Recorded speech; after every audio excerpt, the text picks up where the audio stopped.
All right, while you do that,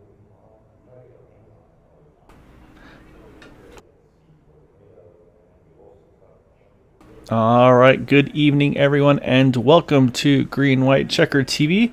Tonight we have the Dark Horse Area 51 Indy Series, aka Gateway. I'll say Worldwide Technology Raceway. A little long for me, so I stick with Gateway.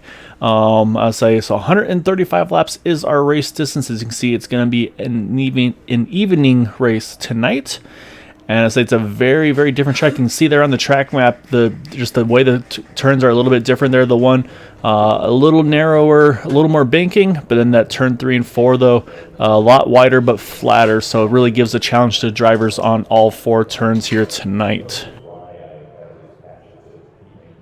So while we get things going underway, let's go ahead and pull up our standings after last week's event. And it's going to be Scott Rankin leading Nick DeGroot by 34 points with his 2 wins in the season, Nick's 1 win. Eric Peterson, though, holding very solidly in that 3rd position, 3 top 5s in the 3 races for him. So quietly been amassing some points as well for him.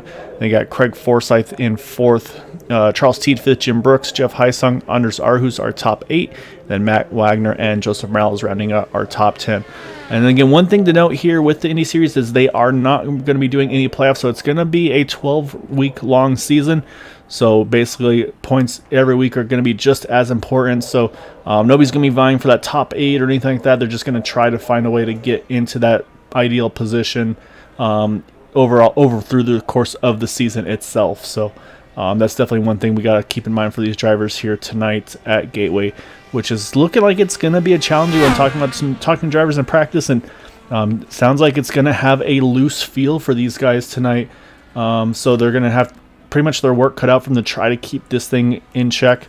Of course, they all have the one fast repair. However, no green-white checkered attempts here on the Indy Series. And the other important thing as well is going to be fuel mileage, with this being a 135 lap race. Doing the numbers, I believe they can make it on 3 pit stops if they can go 34 minimum laps of fuel. I'll say that's my mouth calculation, so I'll say buyer beware on that one. I'll say it's my partner in crime. I do have Steve Gottschalk with me back in the booth. He's taking care of his 4-legged partner in crime on his side, while some updates download in the background. Then we'll get Steve's input in here tonight. But like I said, right now I've got about 2 minutes left in qualifying here. So yeah, so we're just going to kind of keep an eye on things. And right now it looks like just a few drivers still making some laps right now. Right now it looks like about 11 have put some laps in, which leaves, it looks like about 7 more. I think we're going to have about in the high teens, probably about 17, 18 drivers taking the grid here tonight. So I'll say, again, a lot of potential for the running order here to get shaken up.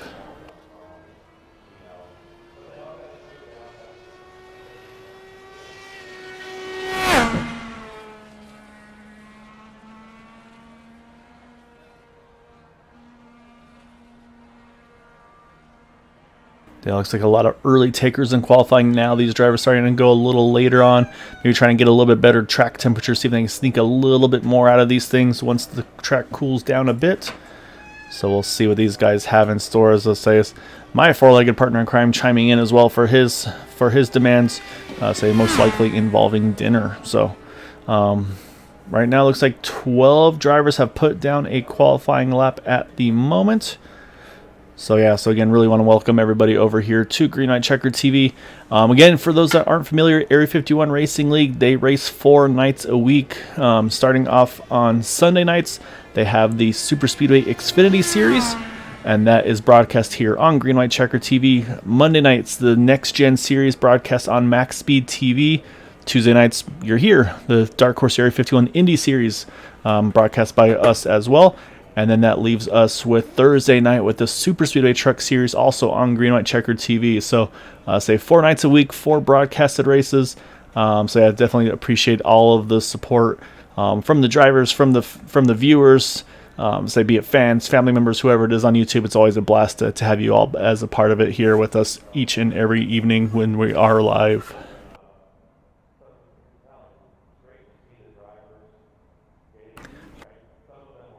so she'll leave me alone, hopefully. So yeah, button's good to go. So any perfect timing, Steve, because qualifying has just completed here.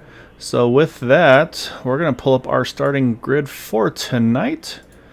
And it's going to be our buddy Matt Wagner starting on pole position in that number 6 machine tonight. Next to him, you're going to have Craig Forsyth, Anders Arhus, Alec Coates, Nick DeGroot rounding out our top 10. Then you got Eric Peterson, Jim Brooks, Scott Rankin, Gary Corley, and Yari Brupacher for our top 10. And then 11th to 12th, we got Quabi Brooks, Eric Schaus. Continue down the running order here. AJ Hobson, Jeff Heisong, Jack Walls, Joseph Morales, Thaddeus McMurray, and a little surprising, Charles T going to start shotgun here tonight. Although, say, maybe doing for some strategy, maybe trying to climb his way towards the front of the field. So we'll definitely have to keep an eye on that number 50 machine as well. Hopefully he's actually here to make sure he can be a part of this one, so we'll keep an eye for him as well. But yeah, Steve, 135 laps here tonight. 2 very, very different turns through 1 and 2 and 3 and 4. And it sounds like it's definitely been a handful for these drivers tonight, just trying to get a grip on these things. Sounds like definitely on the loose side tonight, so these guys are going to definitely have their hands full this evening. So I'm still updating here. Are we at Gateway tonight? We are indeed. And I was making a joke about that a little earlier. Say, officially Worldwide Technology Raceway, but say for us older fellas, we prefer going with Gateway. I say it's hard to adjust with the purchasing and the partnerships, and I say, like, I go back to Sears Point, Sonoma, Infineon. I mean, just I couldn't keep up with those things. So so we are here indeed at Gateway, Steve. And right now, we've got a handful of drivers that haven't taken the grid. Matt Wagner hops in at the very last moment. But I'm seeing about 3 drivers not on track here. Now, 2 actually. Looks like Yari Brubacher and Charles Teed actually did not grid here. So not sure what's going on. Hopefully, we'll be able to see those 2. But right now, that's going to give us 16 cars on track, as the field's just now starting to roll off to take their formation lap. And Steve, I know you're going to get everything settled in here shortly, so I'll say no worries there. I'll say we got plenty of racing to go here tonight at Gateway. So yeah, when you have a moment, once they get going, I would love to know what I missed last week. Oh man, I gotta remember. I say it's tough enough for me to remember what I've done myself a week ago. So I got to go back. I'm gonna go back. We're gonna look at our points here. That's gonna be my easiest way. So last week we were at New Hampshire Motor Speedway, and New Hampshire, a very difficult track to pass at. Might be a similar situation here, kind of 2 flat ovals in a row, if you will. But Scott Rankin, that was really quick, able to get the win. But there were definitely some drivers that I think had a little bit more in the tank had they had the track position. Charles Teed, one of those. Jim Brooks, not the fuel mileage he was looking for, dropped him down the running order. The big thing of the day there, though, was just the timing of the yellows. Really some winners and losers from the timing of those yellows. So we'll see if we have similar situations tonight as the pace cars just dropped off onto pit road. That's going to hand it over to our front row of Matt Wagner and Craig Forsyth as they wait for that green flag to fly here on the front stretch. And there it goes. And we are down and away. 135 laps is our scheduled distance here tonight at Gateway as they hit turn number 1 for the first time. And if I remember correctly from last season, didn't Matt Wagner love this track? I believe this is one that Matt's always got marked on his calendar in that number 6 machine.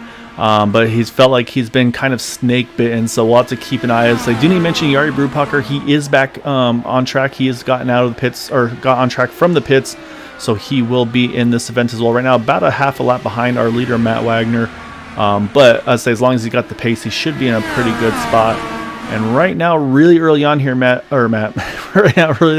early on here, Steve, these guys have started to spread out a little bit. I think just, again, really wanting to race the track, kind of get comfortable, get the tire temperatures up as well. And then I think these guys are really going to start to go racing. But right now, it looks like everybody's being pretty calm, cool, and collected. However, I say should have been watching lap number 1. It looks like from Eric Schaus as he's jumped from 12th to 7th in 1 lap here. So big moves there by that number 72 car to get from 12th to 7th here right on those opening couple of laps. Well, it's not easy to do at this track. Yeah, it's pretty impressive. I say that, but I say if there's something to do, I would be pointing at an Eric Schaus or a Nick DeGroot, drivers like that can really make those big moves. Maybe kind of saw what Charles Teed was able to do in our season opener at the Auto Club and say, hey, I'll try to one-up you there and make some big starts here. So right now that moves him, like I said, up into that top 10 in that 7th position. Otherwise, not a lot of movement so far. Actually, Nick DeGroot dropped 4 spots from his starting spot, so not the opening stint he was looking for, but now, say, Eric looking at might be going the wrong way as Scott Rankin now working over that 72 car, trying to get himself now up into that 7th spot. My other recollection from last season is this is a very technical track with a lot of shifting.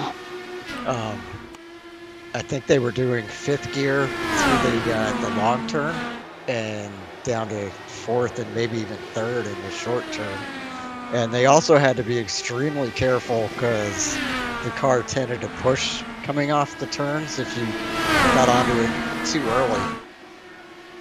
Yeah, no, there's definitely a lot of gearing adjustments going on through the course of this race. And what we'll do is actually Craig Forsyth having a great battle there with Matt Wagner. We're going to hop on board with that number 27 car, and we'll listen in and see what he is doing exactly on the gearing side of things. So as they hit turn number 1 here, looks like he's going to drop it down to 4th gear there through 1 and 2. And of course picks up the draft. It's going to get a nice slipstream down the backstretch here. And we'll see in 3 and 4 again, much wider angled turn, able to probably carry some more speed as he's in 6th gear at the moment. And actually it looks like he's going to carry 6th gear all the way through the turn there. Alec Coates behind him, however, he drops it to 5th gear. So yeah, it looks like maybe turns 1 and 2 here, Steve, they drop to probably about 4th gear, 3 and 4, option of 5th or 6th there. So that might be just Craig Forsyth also opting to try to do a little bit of tire strategy, or fuel strategy, I should say, trying to save fuel in that 27 car, I have a feeling. Try to get that little bit of extra track position, run a little longer here on this first stint. And that may turn out to be a wise move. So I'm going to move a little further back here. Got a good little battle here with a couple drivers. Got Gary Corley in 10th, Quabi Brooks 11th, and then you got AJ Hobson, Jeff Heisong, all these drivers within about a second of one another here. They've separated themselves a little bit behind Scott Rankin, who still sits in that 9th position. And that's actually a big thing here, Steve, is our points battle. Again, going into it tonight, that 156, Scott Rankin, our points leader, currently sits in 9th position, and then Nick DeGroot, 2nd place, sits in the 8th spot. So definitely a big opportunity for somebody that might be near the top 2 in points here to try to make a big gain. Of course, still long ways to go in this race. But it's one of those things with these drivers, I think you see blood in the water, you know that aggression's going to pick up, and these guys are going to just try to get every little bit that they can. Yeah, those two in particular are 2 of the fastest, most aggressive drivers in the league, so it's kind of surprising to see them sitting back there. Yeah, so not sure if it's just a comfort thing, or maybe just they just don't have the feel for this track car combo tonight. But just saw right there, AJ Hobson sneaking around Quabi Brooks to grab that 11th spot, set his sights now on Gary Corley, and then Jeff Heisong trying to follow along. It looks like trying to run a little different groove, get that fresh air on the nose, or wing, I should say, of his number 18 car. But right now, everybody holding steady at about 2-3 tenths of a second or so from one another. Looks like Jim Brooks starting to get crept up on by Eric Schaus, though. Say Eric continuing to try to make his drive forward. Had to fight off a couple of drivers there, a few laps, been able to regain those spots and get back after the 51 here as they come through, back through the front stretch here on lap number 13.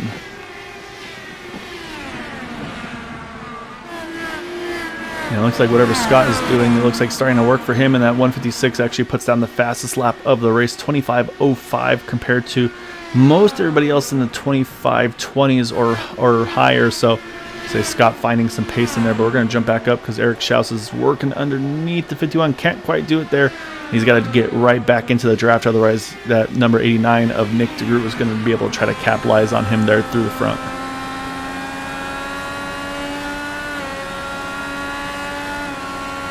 Okay, I finally got everything going here.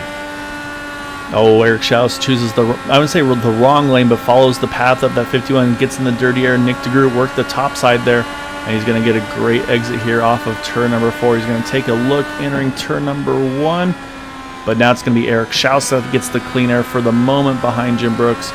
So right now, let's say these guys are kind of just trying to find where they need to go here, but I'm going to go back to the front, though, because Alec Coates has really brought the pressure onto Craig Forsyth now, working that 2nd position here, trying to grab that number 2 spot from that 27 car.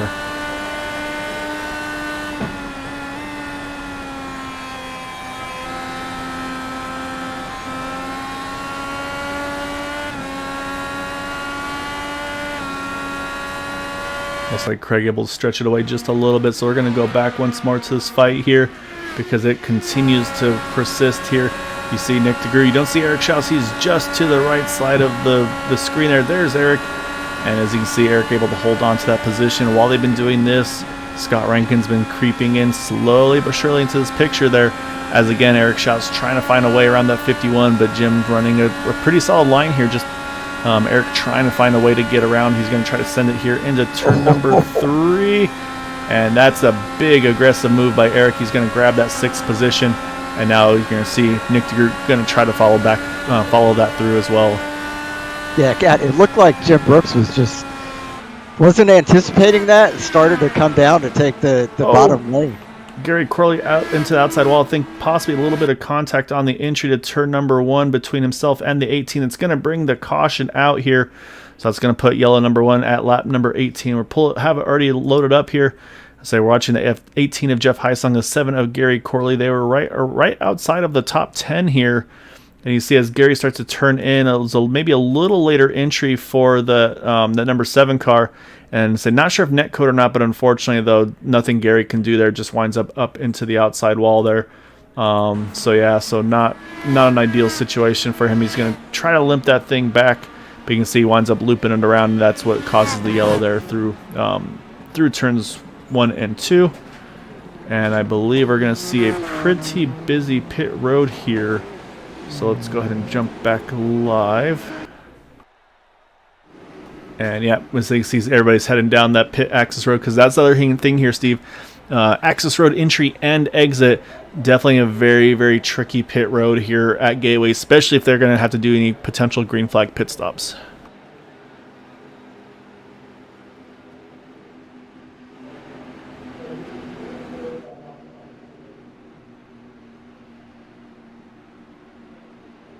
And I would imagine everybody's going to take 4 tires and fuel here. Yeah, we're not going to see any strategy. The only strategy might just be how aggressive they can get in and out of their pit box here.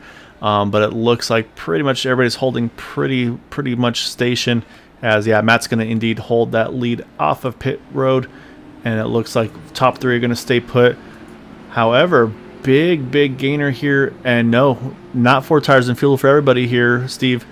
Nick DeGroot, 5.85 second pit stop. That's got fuel only written all over it, and that's going to jump him up into that 4th position here. Going for a little bit of gamble here, going for track position over fresh tires. It looked to me like Eric Schaus had a pretty fast pit stop there too. Yeah, he actually did. You're right. It looks like about a 7.9 second for 4 tires and fuel for him. And I believe that allowed him to also grab a spot. I say he would have pretty much netted up into the top 5 if not for that fuel only stop by Nick DeGroot there. So you're right, though. It also moves up Eric here now up into that 6th position. Another good stop was Jim Brooks in the 51, a 7.93 second pit stop for him as well. So those are actually the only 2 sub 8 second stops for 4 tires and fuel for these guys up front. And then a good break here for Jari Brupacher as well. This allows Jari to catch back up to the field. So he's able to now kind of recycle with the lead pack once more, not being stuck that half lap down. So be curious to see what Yari's overall pace is as well now that he's going to kind of be with the pack once more. The other thing that's going to happen here, Steve, is I'm going to say the timing of this yellow here is still pretty early on. With these guys able to kind of run that fuel map under caution, maybe we see anybody towards the back of the pack opt to go ahead and consider taking a splash of fuel just to have that little bit of extra fuel if they need it. Maybe try to pull a fuel mileage game out here. I'm going to try to do some quick math dangerously to see if this puts anybody in a potential window. If I was in the back of the field, I would definitely top off. I mean, really got nothing to lose back there. And here comes somebody into the pits. I think that's Jari. Yeah, perfect call by Jari here to do that. So it would be a stretch, but I don't think it's impossible, Steve, because right now, doing the rough numbers, is we're going to restart with about 112, I think, laps to go, somewhere in that range. And so looking at the numbers, if they can go 37, maybe 38 laps on fuel, they could two-stop it instead of having to plug in for that third stop. So there is some potential here for someone to be able to try to pull a two-stopper off. Again, this is all based on things going green to the end. As you see, Yari Yep going to take that quick splash and go here. So this could get intriguing here. Does anybody really try to stretch their field and make it a two-stop race for them? I feel like up front, I don't think anybody will be able to run that kind of a number, but again, these guys really like to prove me wrong pretty often, so might be a good chance that this could be a two-stop race for a lot of these drivers, especially those trapped in the draft. Curious to see if anybody tops off again on this lap. Now, I won't see any top off here because the lights are off on the pace car, so Yari, the only taker here, Steve, to go ahead and pit that second lap later. So it's going to have, so he's going to restart in 16th. I'm going to definitely be keeping an eye out on him. Unfortunately, it looks like Gary Corley has retired. That's going to hand this over to Matt Wagner as he's going to have control of this restart here. And you can see he's jumping pretty early. They're right at the exit of 4. It's a nice little margin over that number 27 of Craig Forsyth as they head back into turn number 1.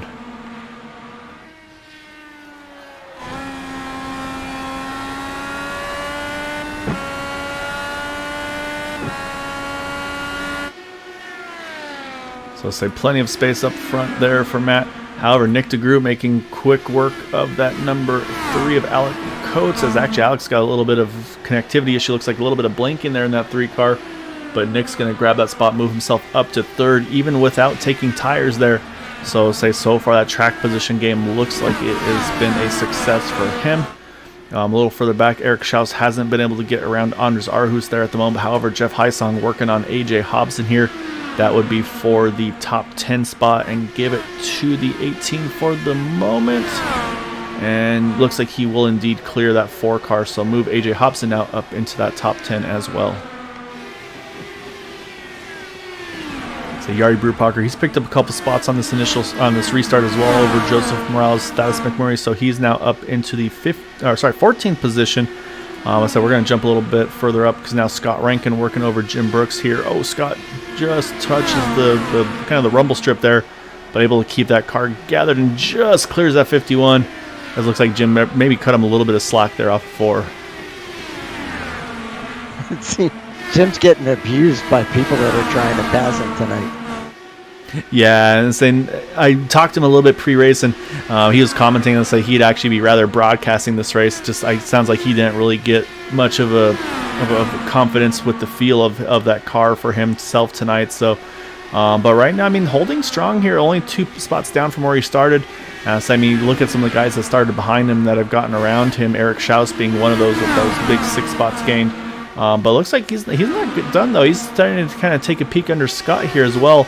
I mean, you look from Eric Peterson on back. I mean, these guys are pretty much all locked onto each other. I'd say this is where that aero wash is going to be at its worst for these guys, because you've got about 5 cars here, all within again about a second or so of one another. Eric Schaus took just a kiss of the wall by Scott Rankin. We'll see if that's enough to hurt his car. Now it looks like that car just did not turn. Looked like maybe just kissed the right side a little bit there. Sorry to cut you off there, Steve.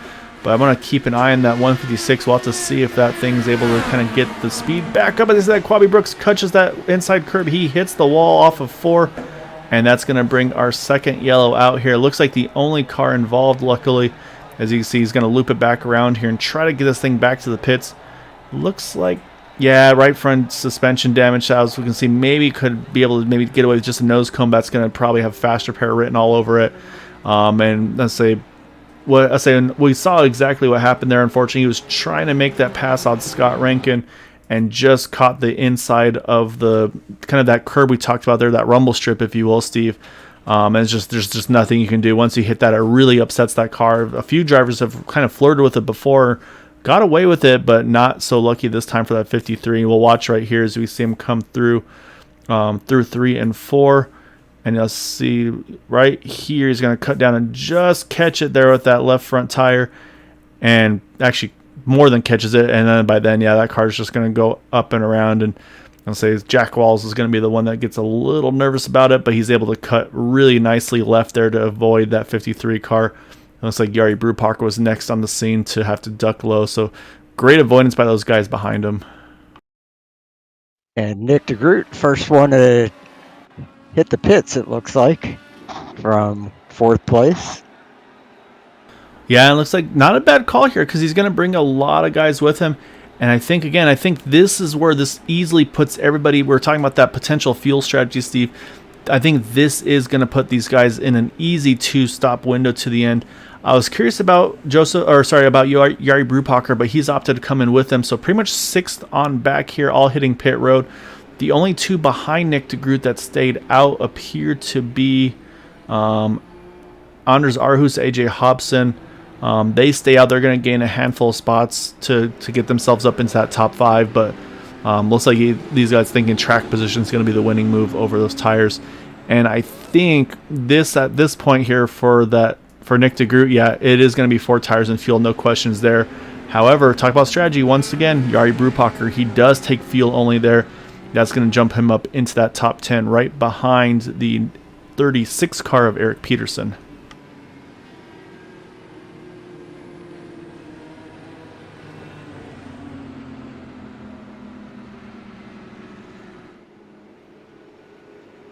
So pretty much, Steve, we're going to have about a 10 to 11 lap difference on fuel for these drivers.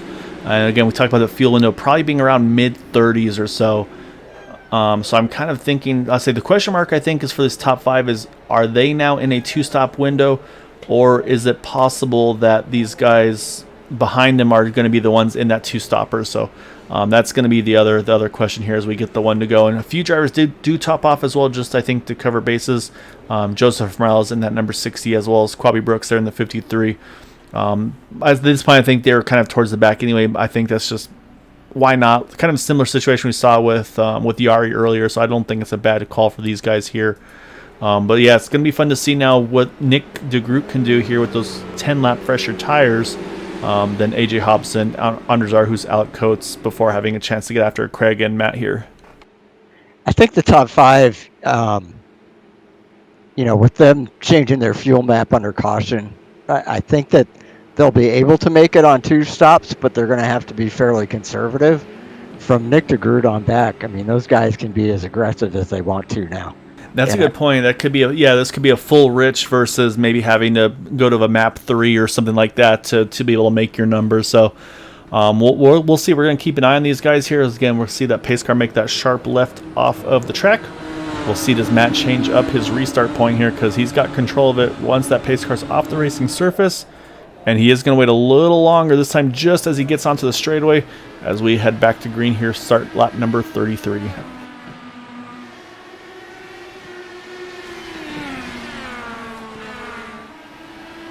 So basically about 103 laps to go here on Steve. So again, try to do rough numbers on that. So I mean, basically, yeah, if they can go, I think it's right at that 34 lap mark again. I say we were talking about that at the beginning of the race. That should be the number to make it on a 3-stopper.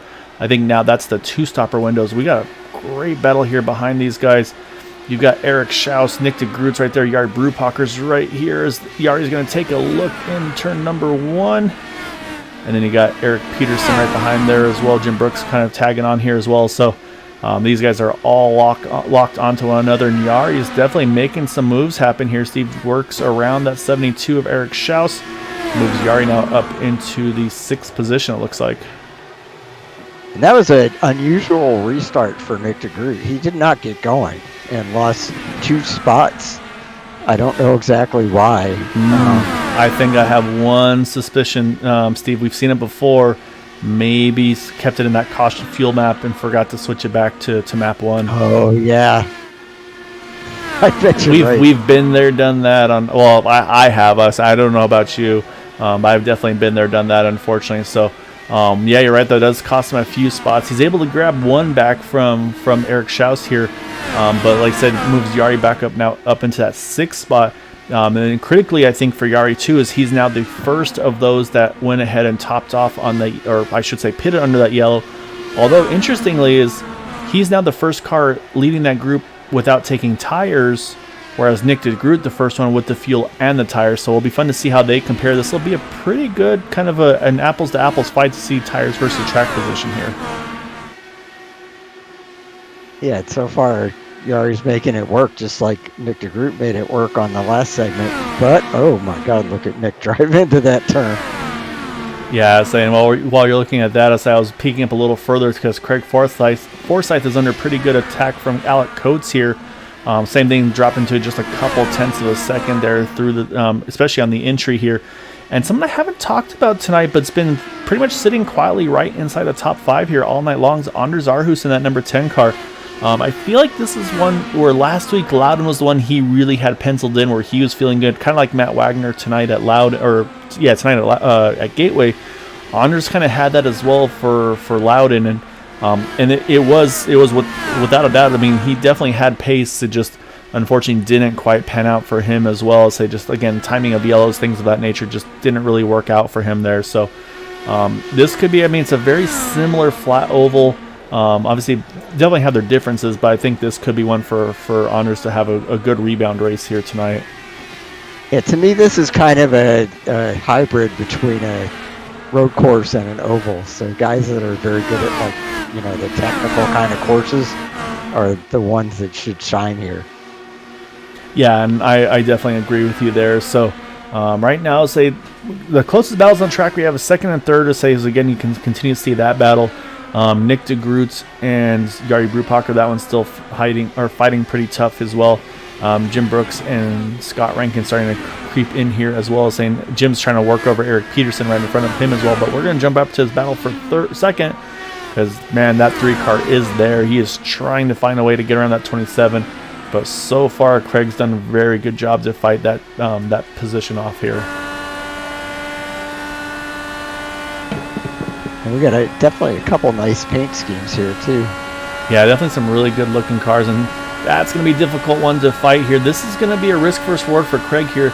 You've seen that car in the mirror. You know he's been blinking here and there. How much do you fight this? Because you worry, you don't want to lose track position, but we've seen net code and we've seen things like that become very difficult. You see right there again, starting to blink a little bit more there through the front stretch. So this is a really tough spot for Craig to be in, because you don't know if they're going to blink. Is it going to be a clean blink? Is it their car going to kind of jump to the side and possibly get into you? It's a really risky kind of a strategy there for what you need to do. So, but Craig's able to hold off that spot here and keep that second position. But in that fighting, though, that last time by, Steve lost half a second to Matt Wagner in the 6 car and moved Matt up to almost a second and a half of the lead over Craig Forsyth. So definitely a good opportunity for Matt to try to stretch out and sneak away here a little bit. We're going to go back, though, because, man, same thing here. Nick DeGroot is all over Yari here, and it's also brought Eric Schaus right into the thick of this as well here. Yeah, and that's, I mean, they had put some distance between them and Eric Schaus. So I'd imagine that, Nick DeGroot is probably getting held up, and he's probably at the point where he really wants to get by because he's feeling the pressure from behind. And I think that's exactly it. And then Nick feels like he's got to hurry up because he's got Eric right behind him. And again, the question that these guys have is like, hey, are we on the winning strategy? Should we stay green? Or are we too far back where these guys may be able to back it down and save some field? But we're going to jump back, actually, because missed the pass there. But Alec Coates gets around Craig Forsyth and move Alec now up in that second spot. We'll go back. We'll take a look at this pass here for that position. Let's say once it actually goes back. All right. Maybe we won't look at it because I think it's having some troubles. But however, though, with that pass, it's kind of opened up Craig now. He's now under attack from Anders Aarhus. Now Anders going for that third position. But again, it's kind of all about where that car in front of you is. And that time, the 3 was on the low side.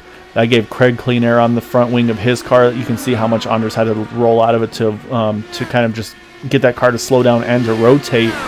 And that's allowed Craig to sneak away and get actually right back on the rear wing of that number 3. Curious. Oh, looks like Craig was thinking about trying to pass it. I guess we need kind of a side by side here. And look at this, though. I think Nick DeGroot is like, you know what? I can't get around him. You give it a try, Eric, because he actually rolls off of the backstretch here, lets the 72 go by here. I think trying to give Eric a chance here to see if he can find a way to get around Yari, because just Nick just was not able to do so. Yeah, I've done that sometimes. Let somebody by and let them kind of make a path for you so you can get by the person that you were having trouble passing. But it also might be that Nick just didn't want to quite run the pace that he was being pushed to run. So he may have let Eric go just to relieve a little pressure from behind. Yeah, so he's got plenty of space behind him now to be able to kind of just breathe, if you will. As here comes Eric Schauts. He tries to look low there, just doesn't have the rotation. Has to fall back in line once more. But the thing is, the more they're doing this, it's bringing Scott Rankin into the picture in that 156. And as I say that, there goes Nick's like, all right, you tried. I'm going back for this one. As I say now, Nick's going to try to clear that 72, but he can't quite do it. And Eric's going to have the draft as well. So he's going to hold into that 8th position there currently. And I got to go back to this battle between 2nd through 4th here because, man, Steve, look at this group here. Actually, you got to add 5th in there. A.J. Hobson, he's right in the mix here as well. As here goes Honors, he's going to work the inside here through 3 and 4. And it's going to be a heat off the straightaway. But again, the draft goes to that 27 car. The momentum you're able to keep built up as well. So it's going to hold with that 27 at the moment. But the next question here, Steve, pit stops. These guys pitted at lap number 19. We're on lap number 52. So I feel like that window is going to be starting to open in probably about the next, again, this is going to be all rough estimates here, but I'm going to say maybe about, 5 more laps or so, because I think that gets us to about that 35-lap window we talked about. Yeah, I think that's... I wouldn't be surprised to see them go a little bit farther just because of the fuel that they saved when they were under yellow, but we'll see. And then, yeah, so the other question is going to be kind of who has been able to save how much.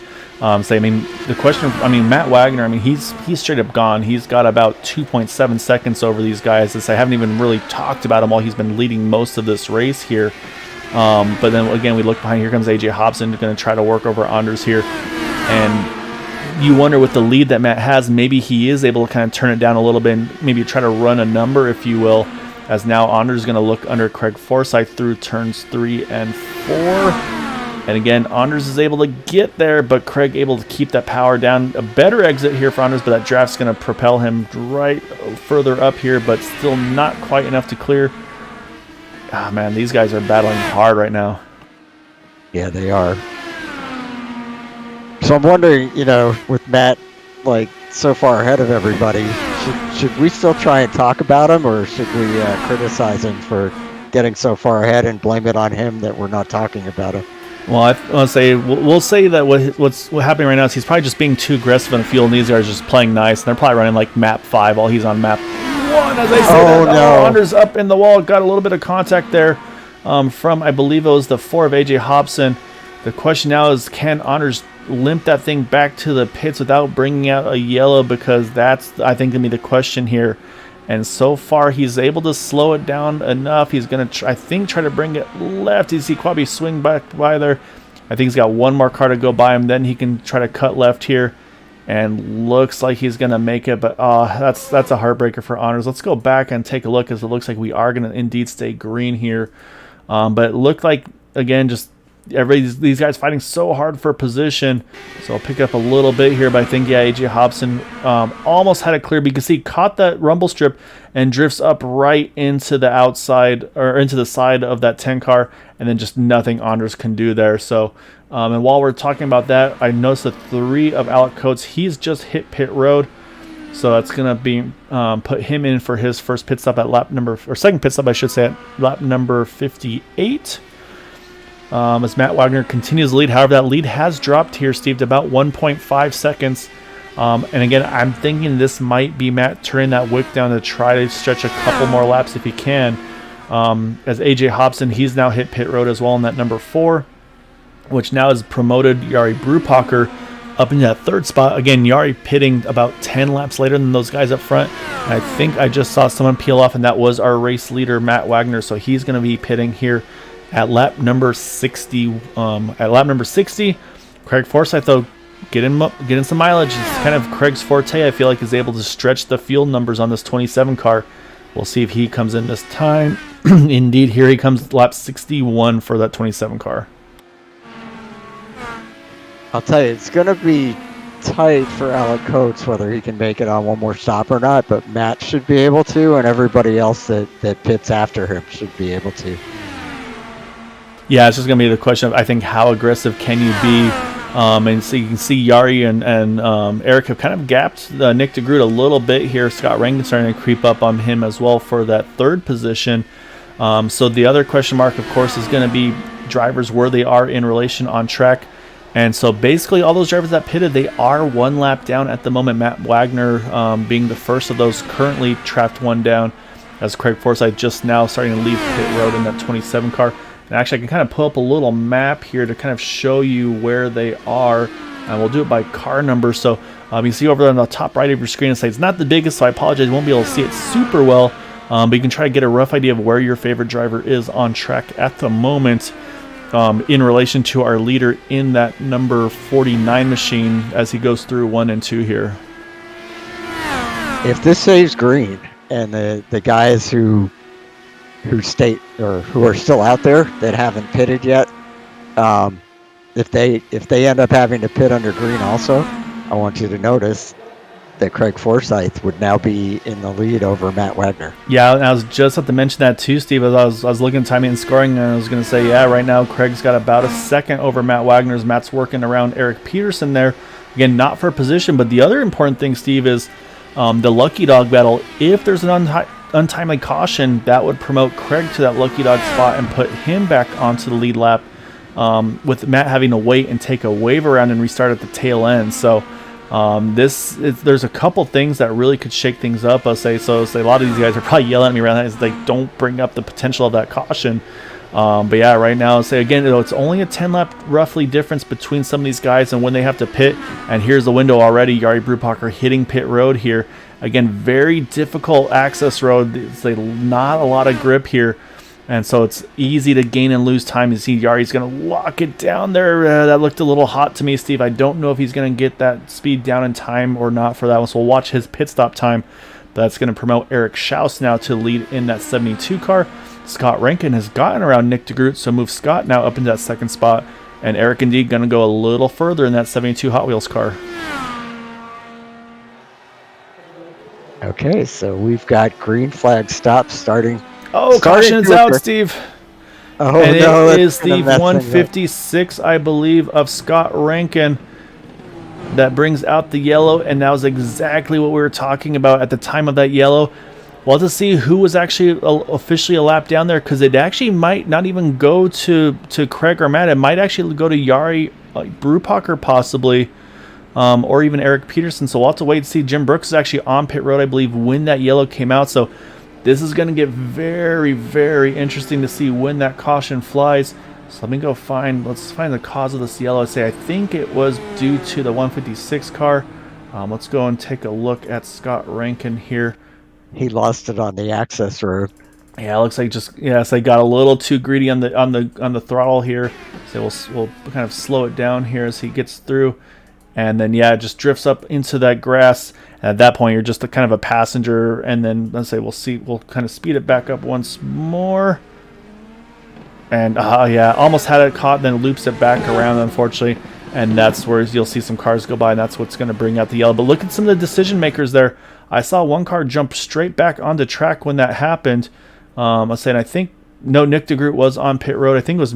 Who was it that went down there? I think it was the 18 car, actually, of Jeff Heisung opted to jump back up on track there in order to, I believe, not kind of enter a closed pit. So we're going to jump back live here, though, because I don't know what our running order is going to be right now. I'm showing Nick DeGroot as our race leader. Nope, now Eric Schaus as... Yeah, I have no idea who our leader is going to be at the moment. This is going to be interesting, though, Steve, that timing of that yellow.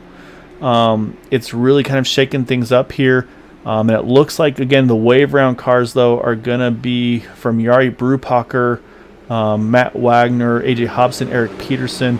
We're talking about Craig Forsyth. He was, I believe, indeed that lucky dog as he's going to hit pit road here. So he's going to be able to put a little bit more fuel, probably get some tires as well here on that 27. Man, did Jack Walls have to take an evasive maneuver to avoid running into Heisung? Let's go ahead. Let's actually pull that up here so we can go back and find where that yellow initially started. We'll watch it from Jack Wall's point of view here. All right, so let's pick it up at speed here so you can see still green, still green. And then you'll see there's the yellow here. So you can see Jack already woeing it down, but you see right there, the cars that hops out on track. Where's he going? Where's he going? Oh, man, that was close call for Jack Walls there. Like I said, barely avoids getting into the back. And then behind him, actually, I think it was Craig Forsyth that almost got into the back of Jack there as well. So you're right, a very, very close call there. So, but yeah, I'd say again, I'm gonna have a lot of drivers here yell at me after the race once they watch the broadcast, Steve, because like I said the one thing they're not gonna want is a yellow, and that's exactly what's happened here. And the crazy part about this is the 156 that brings out the yellow honestly might benefit a little bit out of this, because he's only back into that 6th position, roughly where he was when that yellow came out.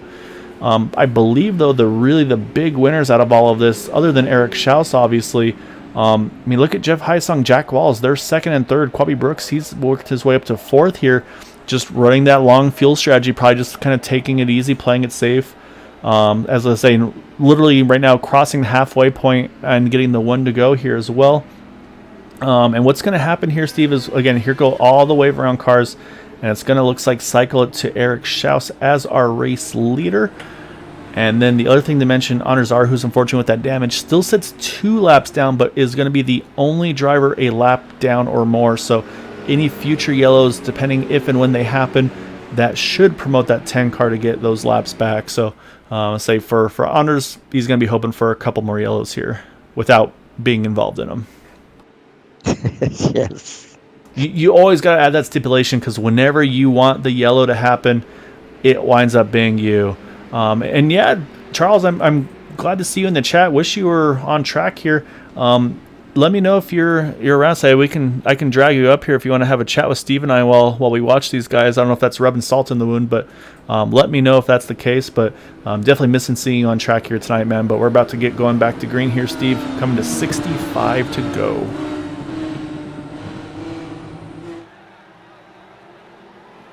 So for Scott Rankin, that's probably like a reverse karma kind of thing. I think that's a task failed successfully for Scott Rankin there, to have that mistake, bring out the yellow, but then to be able to come back up into that top 5 there. So and you see right away here, Eric Schaus going to try to break that draft from Jeff Heisung, just try to run away and hide.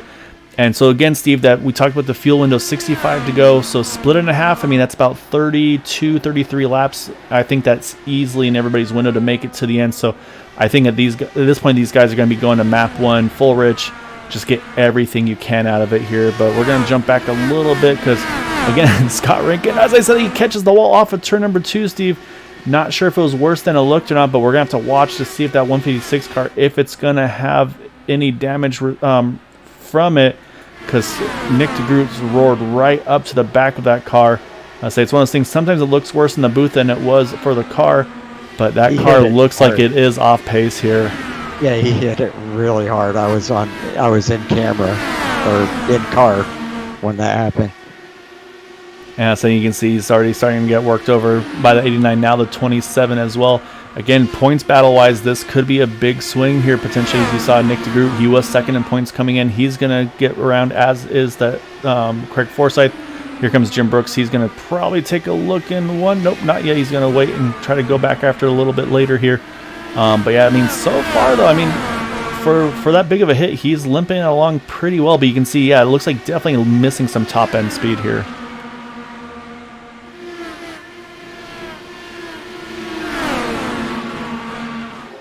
We're going to move a little bit further forward here, because again, kind of not, let's say, the beneficiaries of these. Let's say it's now, say Quabi Brooks had that early spin in 3 and 4 earlier. Now it's starting to put some pressure on Jack Walls. Oh, as I think he hit the wall again there, Steve. I just saw it out the corner of my eye.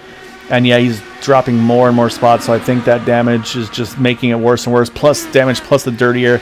I don't think that car wants to turn at all. So Scott right now is just going to have to go survival mode, I think, hope for a yellow that isn't him, in order to try to have a chance to get that fast pair should he have one left available.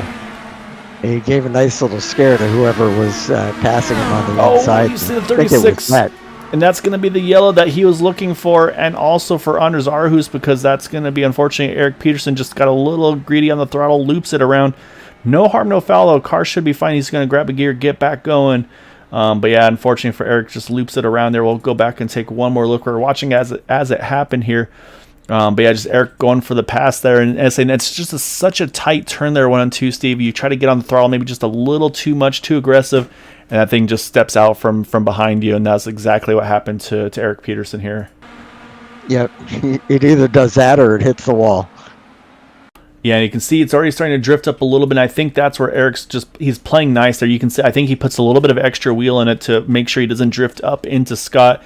And unfortunately, that's what bites him. That sends him around in that number 36. But like I said, I say flirts with the blue cone there. But again, I think probably some upset tires, and that's about it. So I think, again, just grab a gear, get back going. And honestly, probably some pretty contented drivers with that yellow there. Like I said, I think for sure Anders Arhus, he should be getting our wave around here, get back to 1 lap down in the 10 car. And then I think even more so Scott Rankin, hopefully getting that look, or getting the fast repair taken care of, giving him a chance to have a run to get back towards the front again, try to minimize some of that points damage. Yep, there goes Anders. He's going to get 1 of these 2 laps back. So now he's working for says, all right, guys, just 1 more. Let me have a chance at this thing. I say Scott Rankin is on pit road, and let's see, looks like might lengthier pit stop here, Steve, so might actually, nope, there goes 12.5 seconds. So not sure there. Usually if it adds a few seconds, it might be due to a front wing change, but I feel like that was enough of a hit. That's definitely suspension damage there. So hopefully it's a fast repair. We'll see how his pace looks for sure. The other thing this does, though, is it starts to bring some of these guys back that lost a lot of track position closer to the front. Nick DeGroot's going to now be up to 4th, Craig Forsyth 5th, Matt Wagner up to 7th. And saying, say if anybody's going to have their bit between their teeth right here, it's going to be that 6th of Matt Wagner. Oh, yeah, definitely. I mean, this is going to be another one of those races that he, woulda, coulda, shoulda, and things just didn't work out for him luck-wise. Yeah. So far.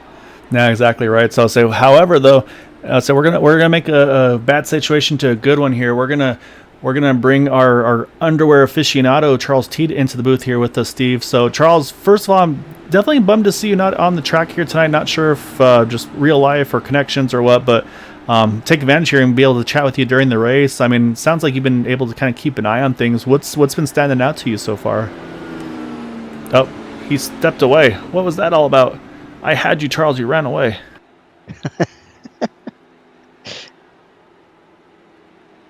Hold on. I don't think he's done with these boys yet. We'll give him another second, and we'll pull him back in here once he's back. I think probably trying to get his microphone and everything squared away. But yeah, so Steve, we're gonna restart this thing with just outside of, it looks like about 55 to go. Probably gonna be about the restart point in this one. So. Yeah, we're going to have to kind of keep an eye and see.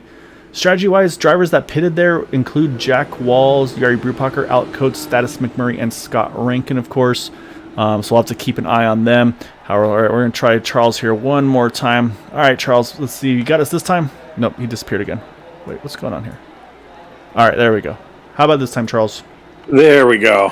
All right, so, well, first off, I would say we got one to go here, but as they got to start off with, definitely missing seeing you on track there. So I guess start off with that. I'd say, where are you at? Did you miss the track? He got kicked again or something. I don't know what's happening. That might be the answer. That might be why he's not on track here tonight. It looks like just technical difficulties possibly. So we'll keep trying. I said we get another yellow. We'll try for him again here. But Steve, again, 55 to go here once we get this restart underway. Fresh Tire is going to restart in 11th with Jack Walls being the first of those. But I think the leader, I think the winner is going to probably come from, I'm going to say the top 7. Let's say obviously Matt Wagner is going to have the toughest sledding here, but I'm going to be watching Matt here to see what kind of grounds he can make. But we know how tough it is to pass at this track. Yeah, and it's been a while since I've seen Eric Schaus in the lead. And he's very fast tonight, so I could definitely see him taking it if nothing else weird happens this race. Yeah, this has definitely been a weird one so far. I also think that Nick DeGroot is going to be very aggressive here. Yeah, so it's a great start there by that number 72. And you talk about Nick, we're going to focus on him because, yeah, he's right behind that 53 of Quabi Brooks. So say Quabi, I think his first start with these Indy cars hasn't run them very often. I was trying to give him the little knowledge I had of these cars to help him out, but I'm actually going to go up front because look at this. Jeff Hysong out of nowhere. It's a great run through off of 2 down the backstretch. Little bobble there off of 4. Oh, man, it's a drag race here at the line. Eric's going to hold on to it, but he was flirting with that wall as well off of 4. Boy, Nick DeGroot got off it a little bit early. I think just trying to get a better run off the turn and leave some room for the guys ahead. And I think he scared Craig Forsyth a little bit. Man, I'm nervous in this pack right now, but so I gotta give a shout out to my brother here, saying getting around that 18 car, moves himself up into 2nd position here. Like I said, I believe this is his first IndyCar race that I can remember in a long time. And I mean, to have the confidence that he's got right now with having that solo spin, fighting with the top 3 here, fighting with some of our perennial front runners, so it's gonna probably be a pretty good feeling here. So again, hopefully no commentators curse or anything like that, but definitely a great run right now. But he's, like I said, he's going to be under attack here. So you saw Nick DeGroot, he grabbed that spot. Craig Forsyth, you know Craig's going to waste no time. As I say that, Quabi gets loose entering. He's going to catch the wall. However, at the moment, Steve, he's going to keep it pointed straight. This might allow this race to stay green. And unfortunately, that's going to be his night done because that fast repair had already been taken. And it looks like he's safely going to get off track. So the commentator's curse continues. Quabi, I am sorry. It's not just commentators' curse there, it's brothers' curse. I say yes, the family. Oh my goodness, Craig Forsyth sends it into turn number 1. Almost caught the left rear there of Nick DeGroot. Man, that was inches there between those two as well. And now we got to go to Nick DeGroot because he is sending it through 3. He's going to grab the spot from Eric Schaus here. Nick making a big move, almost losing the spot to get in the spot, as now Eric's going to try to go back after it here, back in 1. Yeah, Eric was like, "All right, you're not doing that." Yeah, but that tighter radius in turn 1, I think that you want to be in that middle to the outside line. Here's now Craig's going to send it here in 3, try to get around the 72, and is able to get the throttle down. He's going to grab that pass once more, and again, Eric's going to try to go low here, Steve. But I think that middle to top groove in 1 and 2 is where you got to be to keep that momentum built up. It's really tough to make a pass on the inside in 1 or 2. Yeah, and Craig indeed going to hold that spot. So, but look at this pack now. So you just talked about Nick DeGroot going to be aggressive, and he goes after it right away. He gets the lead now after all of that was said and done. Then look behind these guys. Again, Jeff Hysong, he's still going after Jim Brooks, putting a lot of pressure on him. This is 4th and 5th right there. Matt Wagner still in the picture as well in that number 6 car. So now the next question is going to be strategy. Do we see any short pits? Do we see anybody go ahead and try to go off strategy? There's a lot of potentials here for what these drivers can do. Excuse me. But again, I think actually, you know what? Actually, Jari Brupacher way off pace here. Looking at the car, I'm not sure what's going on with Jari here, Steve. Oh, that he's got suspension damage, Steve. Just looked at the wheel there, had that thing cranked to the right. Oh, it's going to bring out the yellow. He's trying to get off track to avoid the yellow, but winds up throwing the yellow anyway. And you know who's going to be thanking him for that one, Steve?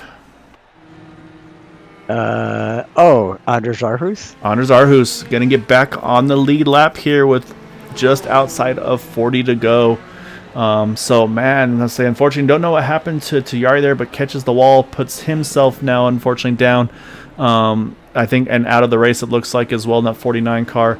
But yeah, it's going to promote Anders now to that lucky dog position, put him back onto the lead lap. And this is going to get interesting, Steve. I don't think anybody's in the window to make it to the end, but this could be a splash of fuel territory if they go green to the end instead of having to take a longer stop. So I feel like pit road's going to be busy. Oh, it's going to be a lonely Nick DeGroot here, Steve. That's very interesting that he stayed out. Now the question is, does he have any friends further back? He's going to have a few. He's going to have Joseph Morales. It looks like Alec Coates. I think Scott Rankin's going to... Scott's in. I'm sorry. Thaddeus McMurray's also going to stay out. So there's going to be 4 total who stay out here. And actually, not a bad call for Alec and Thaddeus here. They pitted at laps 77 and 79, so they're not as far off sequence as those guys. So this is actually a great gamble for those two as well. What Nick DeGroot is doing here is, number one, keeping track position, but number two, gambling that everybody else is going to have to pit once more, which, as long as this stays green, I'd say definitely they will. If there's another caution or two, those guys that just pitted are going to be able to save probably enough fuel to not have to pit again. So this is a pretty big gamble here. This is definitely a roll of the dice gamble for sure with these guys. I'm watching Thaddeus McMurray. Looks like he's opting to go ahead and jump in after all, so that's going to be one less margin for that number 89 of Nick DeGroot. It looks like it's going to move Craig Forsyth with that up into 4th position. So it's going to move Craig up into 4th. And yes, that's going to leave us now 3 drivers. And again, the one I like the most with this, though, is Alec Coates. Pitted on lap 77, so he's going to be about 13 laps off of those guys behind him. But he's also got about 11 laps on Nick DeGroot. So he's kind of right there in that middle.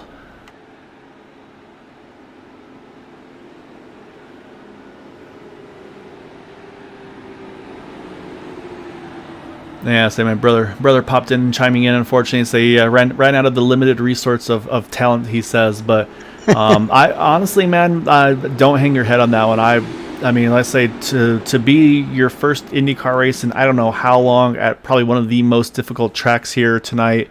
To be where you were, you got that spin unfortunately in 3 and 4 to then come back and be battling for that top 2, top 3 positions. I mean, that's not an easy thing to do, but yeah. Yeah, the commentator's curse is real, man. I'd say it's hard not to find ways of doing it. I think people should start paying me to start hyping up some of their competition to give themselves a better chance for these races, Steve. I think I found a new business venture. It sounds like a good way to make some side money. Yeah, so Gael's commentator's curse. You can find me at commentatorscurse@gmail.com. I don't think that email's not real. I don't think I have. I'm glad you added that disclaimer. I don't think I have the commentator's curse that you have. I'll say so. Yes, I think from now on, Steve, we're gonna basically any predictions or shout outs, things like that. I think we're gonna have to let those come from you, and I think that's gonna have to be the way we science this out. That could work. I mean, I say we got to do some sort of theories here. So, all right, Steve, 4th place, pitting on lap number 90. 1st place, 60. Actually, I don't even have to tell you. I can show everybody real quick before we get back to green. Where is my pit stop deltas? There's our pit strategy. So everybody watching knows these guys can go probably about 35, 37 laps under green. And we're going 42 to go on the restart here. So you can see on the right side, that's the pit strategy when they pitted last. So you can see that you can't really see when Craig pitted, but it's at lap number 90. So we're going to hide that back away because it's time to go back to racing. As this time it's going to be Nick DeGroot leading the way over Joseph Morales. Great restart there by Joseph, really quick on the draw. He's going to lose no time here and gets right back to the rear wing of that number 89 here as they enter turn number 1. Oh, close caller between Eric and Craig. Not sure if there's any contact or not. Looking at front wings. Everybody's front wing looks okay, but we're going to jump to Craig, though, because he's wasting no time. He's going to work on Alec. Try to get Joseph maybe in the same turn. The outside line is going to prevail once more, though. Yeah. And this is where Nick's got to just go and just try to run away and hide. But now the next question here, Steve. Do we see alternating strategies? Maybe do we see somebody who's in this group that pitted there? Is anybody going to try to stretch this? I mean, we talked about, I think we saw drivers in the 37 plus range. Can anybody really stretch it? Drivers that topped off there include Thaddeus McMurray, Anders R, who's pitted a lap later than those guys. I mean, maybe Anders, maybe he doesn't go for gold here. He just says, you know what, I'm gonna tag on the back of somebody. I'm gonna draft, and I'm gonna fuel mileage the crap out of these guys. Well, I wonder, if the guys that, as I say that, Anders trying to pass the 36 car, got a little wiggly there. It makes me nervous, but is able to hang on to it. Nick, though, he's doing what I said, Steve. He is running away and hiding, puts down the fastest lap of a race. 24.74 to second place, 25.27. Half a second faster. He has almost built up a 2-second gap already here in just these 3 laps. so I was going to say, the guys that just pitted on lap 90, if I wonder if they're running like map 3, can they save enough fuel to actually make it? Yeah, that's the question mark. We don't know who's been saving what maps and things like that. And like I said, it's just, you kind of just have to play with your hand with what you think is going to be the winning strategy here. Honestly, I feel like if I'm far enough back with these guys that pitted, that even topped off, it's tough for Anders because you have pace, and so you want to be aggressive in case of an untimely caution where everybody's going to pit or stay out anyway. You want to kind of jump up there. But man, I'd be leaning towards just kind of just sipping that fuel as little as you can here. So now we're going to see, though, I'm about ready to see some comparable lap times, though, Steve, because now Craig has gotten around Alec Coates as Eric Schaus not quite follows along, working on trying to follow along. But now this is Craig's opportunity here. I want to see how his lap times compare to Nick DeGroot's. Again, these guys have 24 laps difference of their fuel mileage here. But Nick, again, he's built up over a 3-second lead here on this restart. I mean, he has no choice. He's got to go. Yeah, you got to build the gap because you're going to have a longer pit stop if we go green. So, and this is another question mark too for Nick. Is there potential, if he can build up enough of a margin, do you maybe short pit once you're in your window if you can stay on the lead lap? Because at that point, I feel like if you're going to have to pit under caution, if there is one, you're going to lose so much track position. Maybe it's almost better to pit early if you can and not lose that lap. So a lot to play for here. It's going to get very interesting. And as I said, we don't know strategies. We don't know who's got what under their sleeves. Matt Wagner has gotten around Jeff Highsong's working on Joseph Morales as we speak, trying to get back into that top 5 here. And so this is going to be one of our first kind of representative laps for Craig here. As we'll say, we're going to see what the 89 runs that last time by. Another fast 24.86 that time by for Nick. And for Craig Forsyth, 25.23, about 4/10 off. And that's that 3-second gap we talked about, Steve, almost 4 seconds. And I wonder how much of that is fuel saving, because we've seen Craig do that before. We definitely seen Eric else do that. Yeah, they run just fast enough to hold that track position, but still slip and fuel at the same time. I mean, Craig, I remember a Dover race telling me he was switching between field maps in the turns and the straightaways. As I say that, oh my goodness, Eric Schaus, Alec Coates almost come together off of turn number 2. I think Alec had to roll out of the throttle there not to run over the back of that 72 of Eric Schaus here. I say a little further back, Scott Rankin, Jeff Highsong battling inside the top 10 with one another. I say again for Scott here, just trying to recover from his earlier incident to try to get back up front as well. It's definitely been a tough race for that 156 car. So, and then Anders R, who's still sitting right behind Eric Peterson. So, I'm just gonna say that Anders is just taking his sweet time here, just saving every drop of fuel right now. I could be wrong. Oh, actually, Joseph Morales, he's gonna be the first to pit here. Steve, 30 to go. Joseph going to pit, I think, like I said, just once that window's open, he's going to opt to see what he can do with maybe some fresh tires and fuel in that 60 car. But for this to work out for him, he needs this to stay green. Nick DeGroot's going to have to pit any lap now. Yeah, lap number 66. We're at lap number 106, so that's 40 laps, obviously including some yellows. But you're right, though. Nick's not too far away from pitting. But the thing is, he's built up almost a 3/4 straightaway lead. It's almost approaching 5 seconds here. So now the question for Nick is, again, Jim Brooks, actually, he's hitting pit road as well in the 51. Looks like he's going for that same strategy, pit once you're in your window. But, man, even with Nick's pace right now, he still stays out another lap here. I think Nick going to go as far as he can. As long as he's going faster than these guys behind him, I think this is not a bad call to, again, just build any margin you can here. But the fact that he's stretching it so far, he's pitting now. The fact that he's stretched it this far, it really makes me wonder about the guys. If the guys that pitted on lap 90, if they're playing with their fuel mapping, I think they might. Some of them, I think, might be able to make it. It's going to be very, very nip and tuck. And it's one of those things too where these drivers might wind up fighting each other and running themselves out of fuel, trying to keep that track position. So right now the top three is going to be Craig, Eric, and Alec. And then actually Matt Wagner and Scott Rankin, a pretty heated battle here for 4th and 5th. This is going to be very, very intriguing here. Again, pretty much Alec is going to have to pit. He pitted on 77. But he can go again probably about 5-10 more laps than Nick here, so he's got a little bit more time to play with.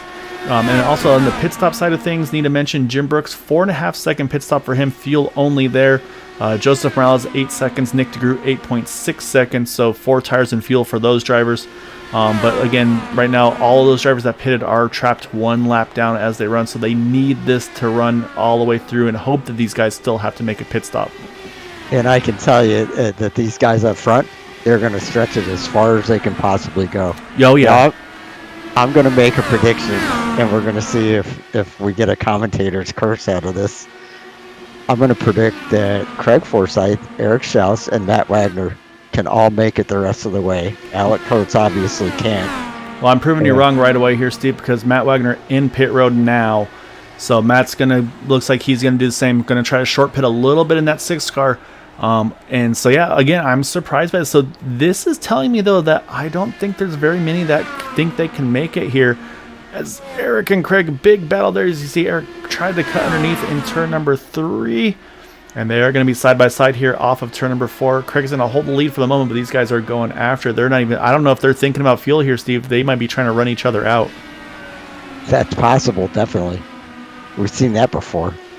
Yeah, so now the other question is going to be, where does Matt come out in relation to Nick DeGroot? Because Matt just took fuel only. I can tell you Nick's already down and away here, so Matt's going to cycle out behind that number 89 car by about a half a straightaway, it looks like, by the time he builds his speed back up. And now, let's say, just to make things even more tricky for these guys, Craig's starting to come into traffic, starting with Jack Walls in the 83 car. But I think Alec Coates should be hitting pit road very soon in that number 3. And I'm still going to stick with my prediction that Craig and Eric can make it the rest of the way. And as I said, here comes Alec. He is going to hit pit road now, so that's going to leave only drivers left now, those that pitted at lap number 90, Steve. But the thing is, too, I think for Craig and Eric and them, even if they can't make it to the end, I think this is the right strategy. You run this thing absolutely as far as you possibly can, because right now you've got all but the top 10 trapped a lap down. Actually, once Alec completes hit stop, he'll be a lap down as well. So you only got about 8 cars left on the lead lap here. So I think this is the right call for these guys. I say the ones I'm watching are the ones that you know what? No, I'm not going to say who I'm watching because I've been jinxing everybody tonight, so I'm not going to say it. And we're going to see how it all plays out. But I think the pace right now by Craig and Eric, it's too fast. I don't think they can make it.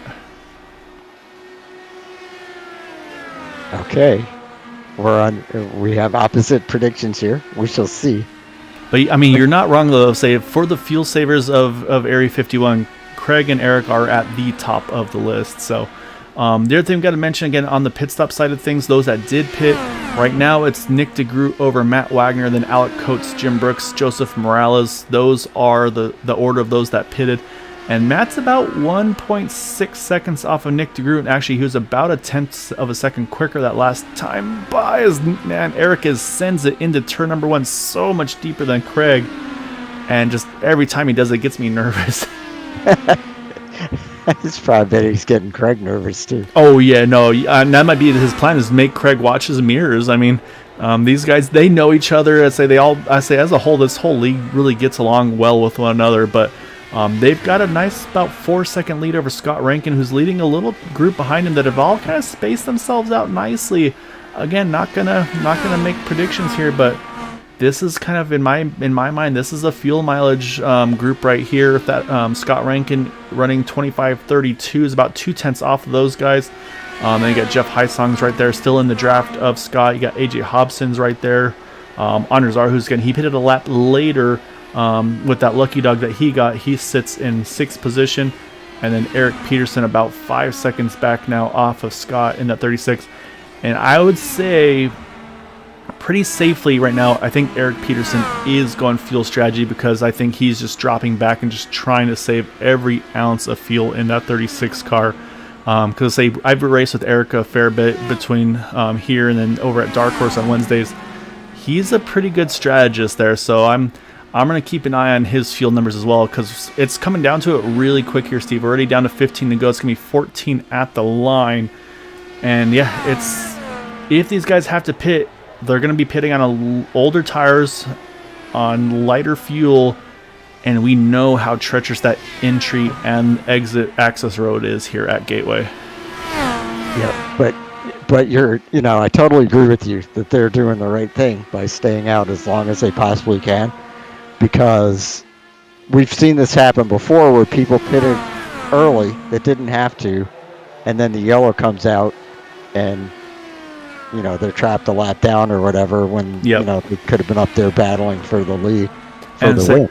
And this is the other thing I want to counter with too, Steve, is or not counter, but kind of to add to that. Last time by, Craig 25.05, Nick DeGroot 25.19. So it's not like he's running any slower than Nick DeGroot either. He's running very good lap times. And so honestly, I haven't been looking at the laps these last few laps, but it's very possible that maybe he's trying to stretch it a little bit further. Seeing Jeff Heisong, I saw him dropping off pace a little bit. He's going to hit pit road here with 12 to go. So he was one of those that pitted at lap number 90. He's stretching it a little bit further. But our leaders continue to stay out, though, here in that 27 and the 72. I mean, it could be that Craig's looked at his fuel mileage and said, "I can make it, so I'm going." Yeah, I say there's the two trains of thought where it's like, okay, I'm good to go, let's send it, or there's, I can't make it, let's send it. And okay, well, my prediction's wrong, Steve. Anders Arhus, he hits pit road. I thought Anders would be the one to make it, unfortunately. So I can now say that pit. Yep, here comes Craig as well. That's going to put Eric Schaus now to the point. And this is going to be crucial here, Steve. We got to see where do Craig and Nick DeGroot come out in relation to each other. Again, they've both been running really solid lap times. They've had some clean air. It's just basically pitting early versus pitting late. I think it could come down to who has the longer pit stop if Craig chooses to take tires or not. So say right now I'm watching Craig on the ticker. Looks like he's just about to hit his pit stall now. As I say, again, Eric Schaus continues to lead one more lap here. It's down to 9 laps to go here. And Craig is leaving his pit stall now as the number 89 is past start finish line heading into turn number 1. I'm going to focus on Craig here because this could be the battle for the win. And right now looks like pending a safe exit here, Craig's going to come out with the lead. And he had a 4-second pit stop, Steve. That is just fuel only for our race leader. Yep. As here comes Eric Schaus. Yeah, where will Eric come out in relation to Craig? That's the next big question. Yep. And I'm saying, and the thing for Schaus here is now you know what Craig did. You know he took fuel only, so I think this is where, okay, he took fuel only. I got to do the same, and I just got to hope that my in and out laps were better than that 27 car to be able to propel myself to the front. Hit his pit stall perfectly. Yeah, pit stall's nice. You see there, no tires down and away. Quick stop here, Steve. 3.97 seconds compared to Craig's 4.3, so about 0.3 gains there as he comes through turns 1 and 2. Where is Craig? Right behind Jack Walls. This is going to be tight, Steve. Craig's going to take the lead here. That was close. However, they are not 1 and 2, Steve. Remember, we're talking about a certain wily driver we talked about.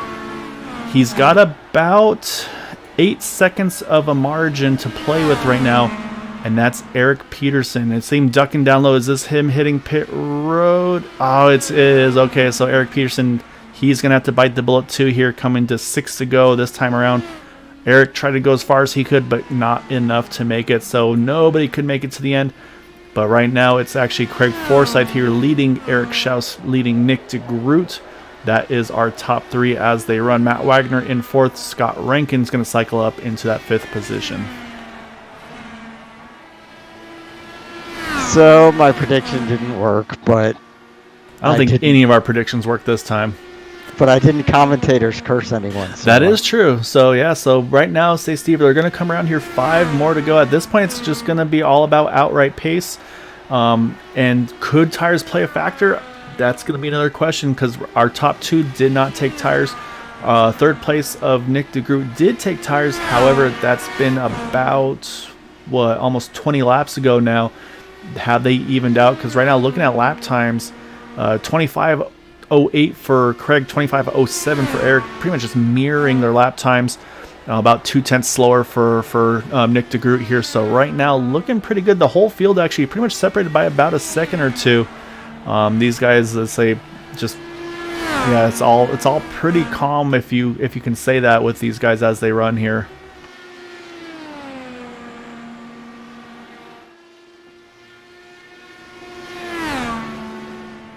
I'll say also need to mention here before we get to these closing laps, there are no green white checkers here, so if there's a late yellow, there won't be any late race chaos. This thing would finish under yellow. So for Craig, he just needs to keep this car, keep it clean, keep it pretty here for these final 3 laps, 2.5 now as they go down the back.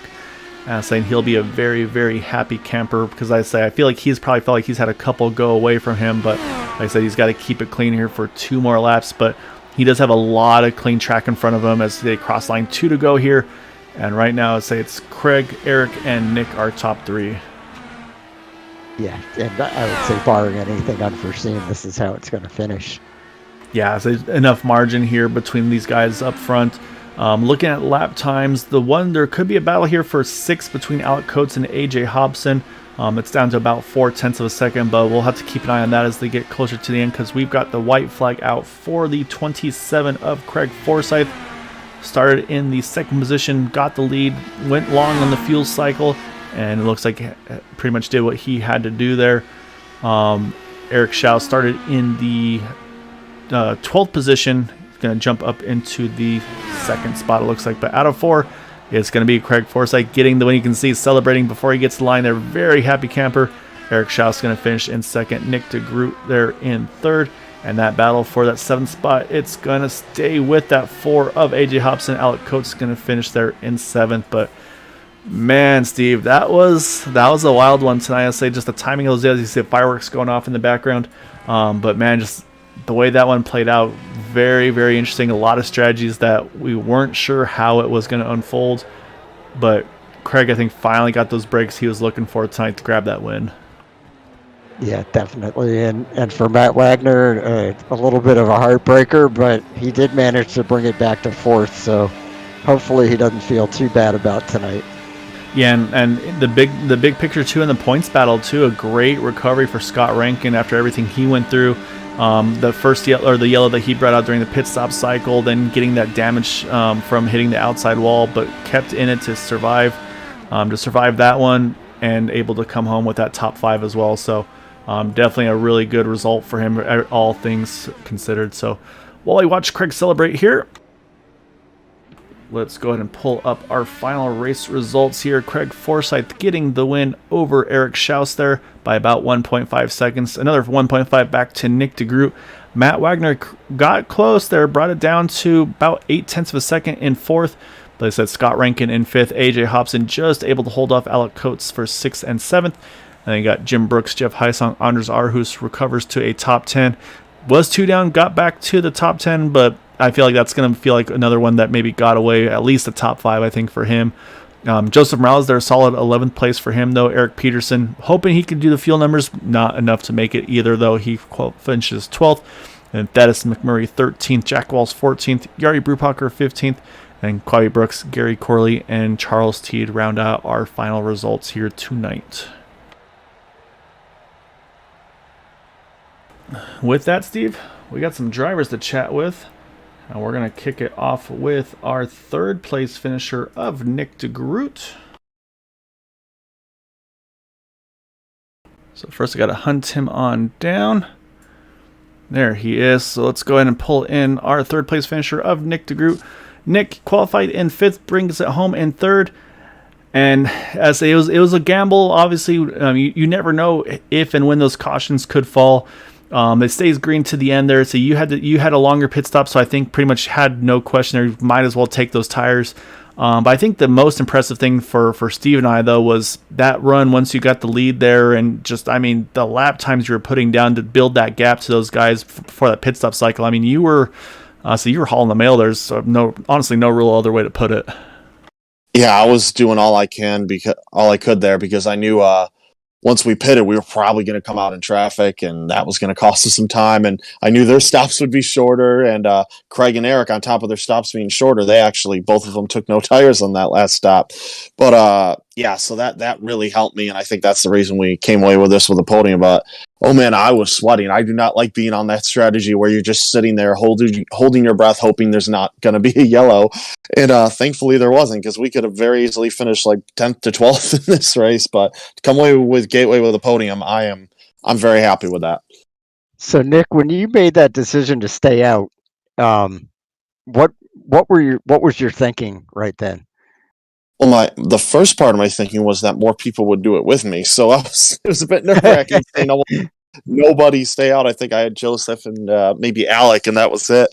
But yeah, it's just we were near the pit window, but we weren't close enough to save enough to make it from there. So I'm like, I got to hold on to this clean air and hope I either get a caution right before I have to pit, or the riskier thing, it goes green the rest of the way. And it worked out. We kind of got caught out by a yellow earlier in the race, and we got saved by a green flag later. So it all worked out in the end. It all leveled out. Got hurt earlier, got help later.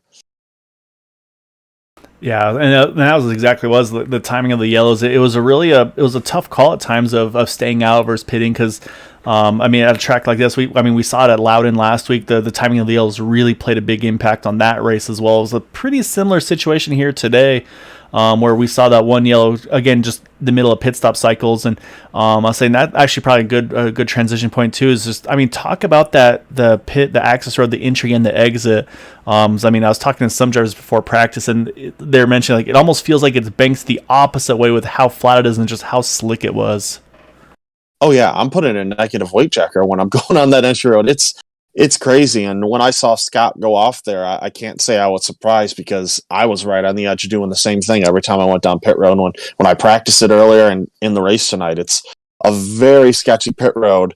And yeah, I don't know what's up with it. Maybe it is banked the other way, but it's definitely, you got to tiptoe. You want to gain time on entry, but you just can't do that here. It'll bite you if you try to get greedy.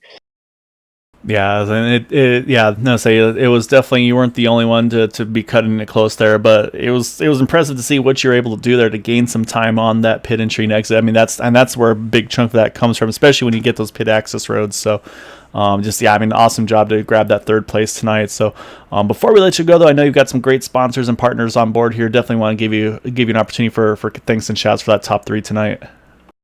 Yeah, thank you as always to Factory Back Motorsports and CobyMoore.com, Motorsport.com. Racing season starting back up. We got NASCAR at Daytona and LA this month. That's weird to say. So we're going to have lots of interesting coverage from there. And as always, Cowboy Ship, Blaze Pods, Wegmans, DeGroot Automotive, U-Haul and Detailing, the family business there. And yeah, I don't like this track. I'm very happy to get a podium, and I'm hoping we can repeat it tomorrow in Dark Horse. Yeah, that's right. I'll be joining there. So hopefully I'll get some tips from you guys before the race time. But yeah, awesome job though tonight, Nick. And so it was a great fight we saw with you over the course of that race there. Especially that, I said, that big push at the end, trying to get that gap was really impressive there. Yeah, thank you. See you on the track tomorrow. Great job, Nick. Thanks. All right, Steve. That's going to jump to our second place finisher, and that's going to be the 72 here Hot Wheels machine of Eric Schaus. So we're going to pull Eric on in. Started in 12th, jumps all the way up to second. And I say we didn't get to see it, unfortunately, but man, Steve and I was watching the timing and scoring, and looked there and it's like, man, Eric's getting a lot of spots those first two laps on just the initial start there. Was that just you going full send, or maybe everybody else being a little bit tentative and you taking advantage of the situation? I mean, so we'll start off with that. I mean, take us through those opening laps to gain so much track position at the start of this race at a very difficult track to pass at.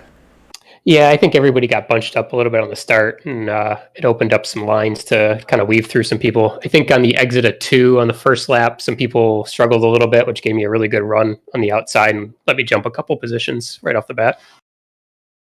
Eric, I want you to know I'm very disappointed in you because you're one of the best fuel savers in this league. I predicted that you were going to be able to make it the rest of the way, and you didn't. I really wanted to try, but I needed to save 4.1 gallons, I think, or right around 4 gallons, and I didn't think I could do it and keep up with everybody else. So I decided to go with the splash at the end, and worked out okay. Yeah, it definitely did. How close were you when? Okay, if you rewind it to the last caution, when I'm sure you were thinking about, can I make it the rest of the way?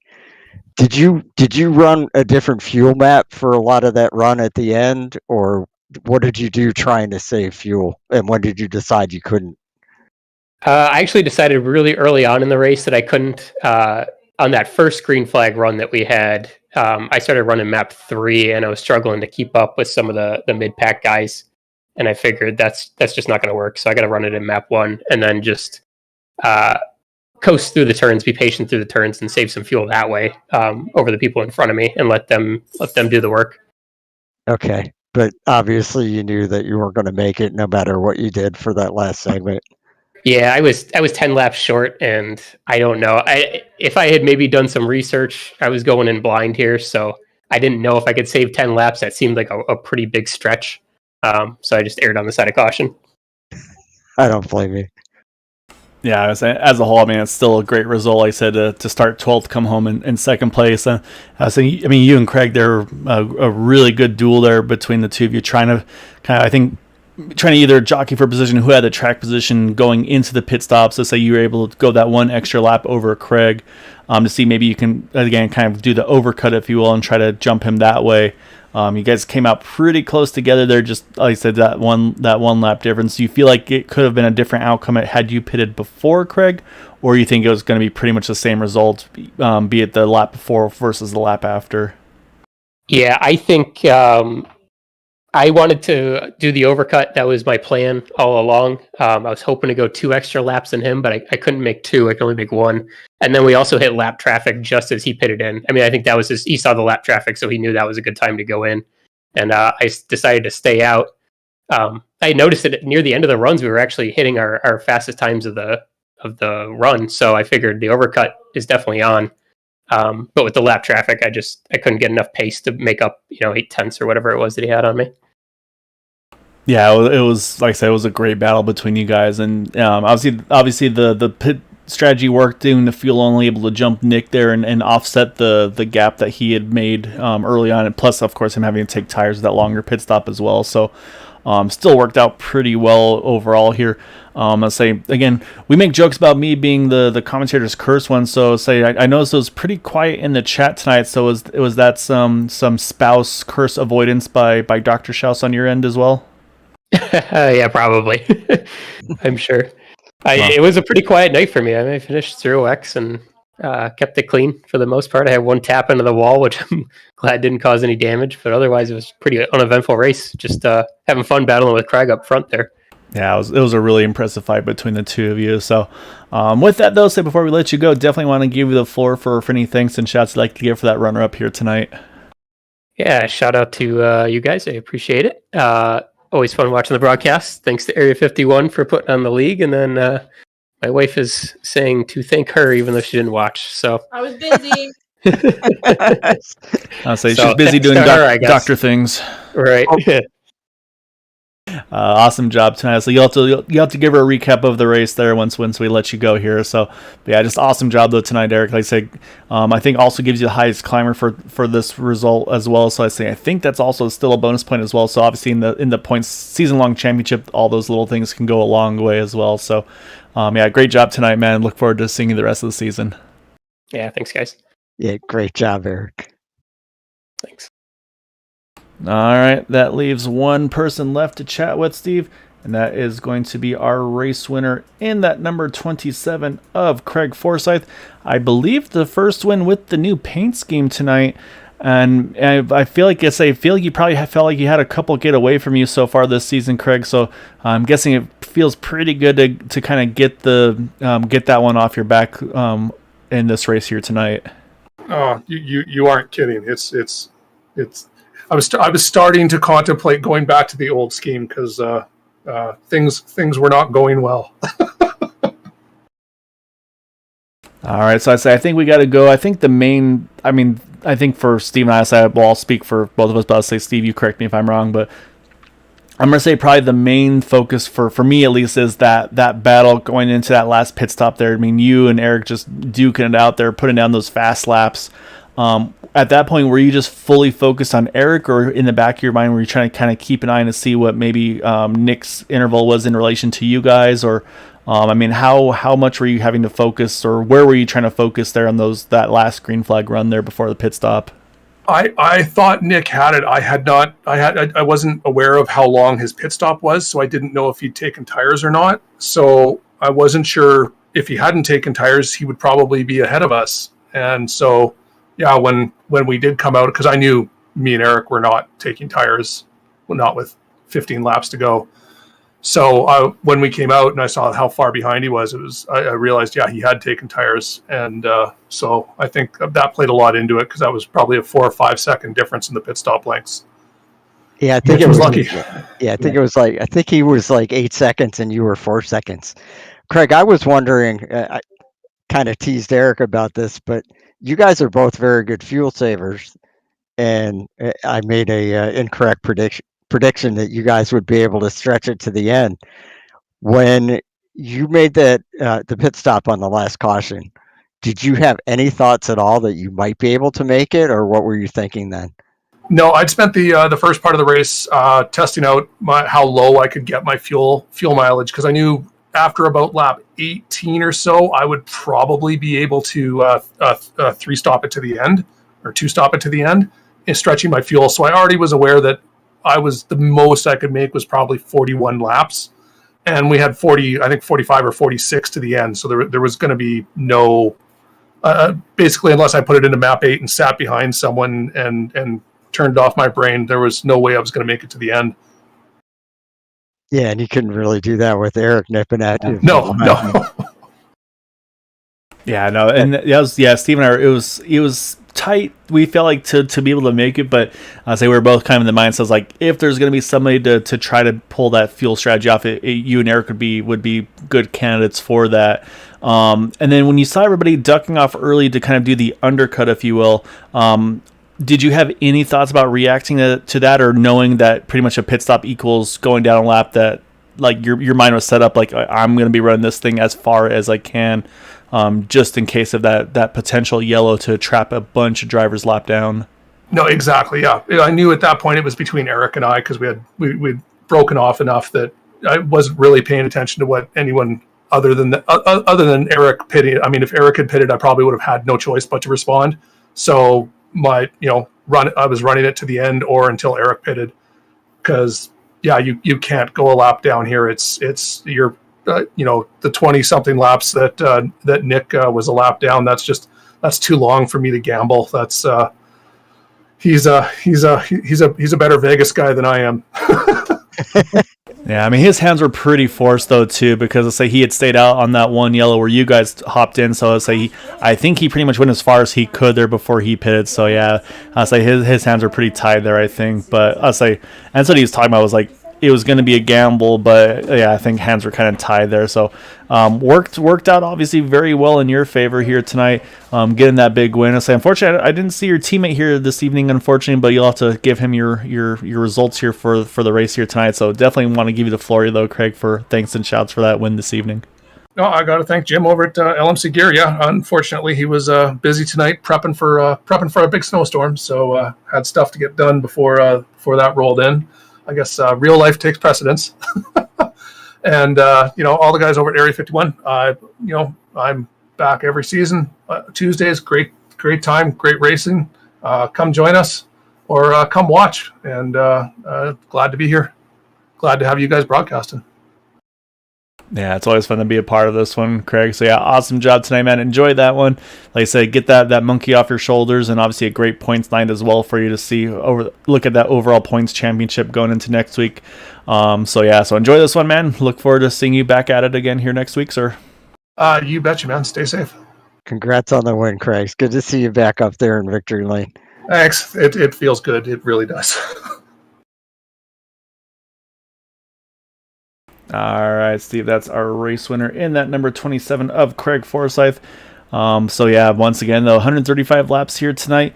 Craig Forsyth pulling off the win. As I'm kind of popping in the chat there on YouTube, Matt Wagner mentioning can't catch a break, and that's a very accurate statement. Just that untimely yellow. I mean, he was long gone. Unfortunately, that yellow just came at the worst possible time for him in that number 6 car. So I'll say Craig got his monkey off tonight. Matt's gonna be hoping to have that same thing happen shortly for him here as well.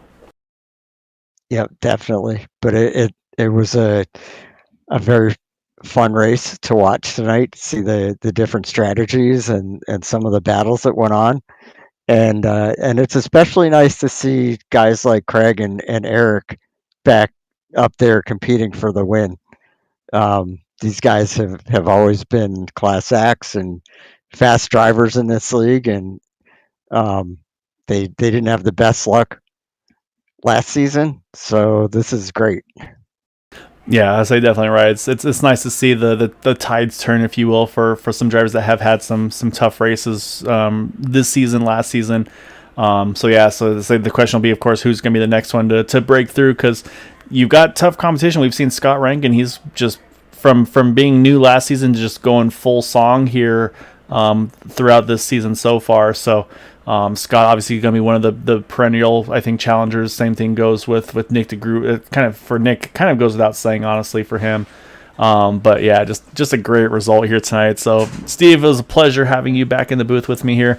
Glad you're able to get those updates done in time to be able to join in and have some fun with these guys tonight. And yeah, we'll be back at it again next week. Not sure where we're at. I'll have to go through our schedule and look. Definitely always a pleasure to be able to share the booth with you, man. Always, Gael. Glad I was able to make it tonight. And of course, as always, also got to thank everybody that's able to join us here on Green White Checker TV, supporting us, supporting the drivers, whoever it may be, doesn't matter. Just love to see the chat and kind of the communication back and forth with everybody. So Charles, definitely missed having you on track, and saying sorry we weren't able to pull you in with the broadcasting. I don't know what was going on there, but hopefully we won't have to do that too often. So we want to see you on track as well. Hopefully you all enjoyed it tonight here at Gateway. Green White Checker will be back on Thursday night for the Super Speedway Truck Series at iRacing Super Speedway. So if you want to see 230 plus mile an hour trucks, check us out on Thursday. Until then, though, hope you have a wonderful evening. As Craig said, of course, stay safe. Until then, though, have a wonderful evening. Take care. Have a good night. Night, everybody.